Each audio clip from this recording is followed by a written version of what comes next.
يسعد لي أوقاتهم متابعيني الحلوين ومتابعيني إن شاء الله وتعالى رح يتابعونا بعد ما يشوفوا وصفتنا لليوم.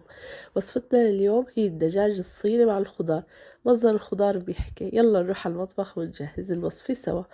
أول شي حطينا زيت الزيتون، والمقادير مكتوبة قدامكم على الشاشة، وراح اكتبوا إن شاء الله بصندوق الوصف، ولا تنسوا الاشتراك بقناتي وتفعيل زر الجرس. اللي بيميز المطبخ الصيني هو الخضروات اللي كلها فريش.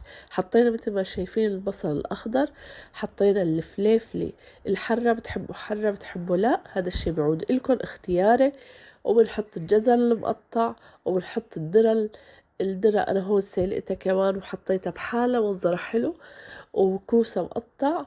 وطبعا هون الخضروات فيكم انتوا تضيفوا البروكلي، فيكم تضيفوا اللي بدكن اياه. وحطيت البندورة الكرزي وشوحته تشويح على النار لحتى هيك طلعت ريحتهم مع زيت الزيتون. بنضيف الدجاج، وهلأ بنبدأ بالإضافات اللي هي اللي بيميز مثل ما قلت لكم المطبخ الصيني، غير انه الخضروات تكون فريش مثل البصل الأخضر وهيك، اللي بيميزوا الصويا صوص والخل التفاح والحلبة.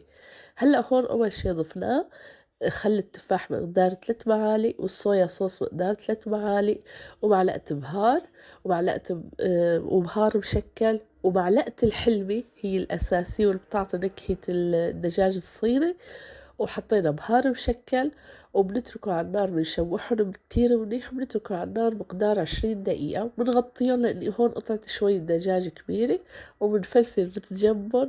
وإن شاء الله صحتين وألف هنا، ولا تنسوا الاشتراك بقناتي وتفعيل زر الجرس.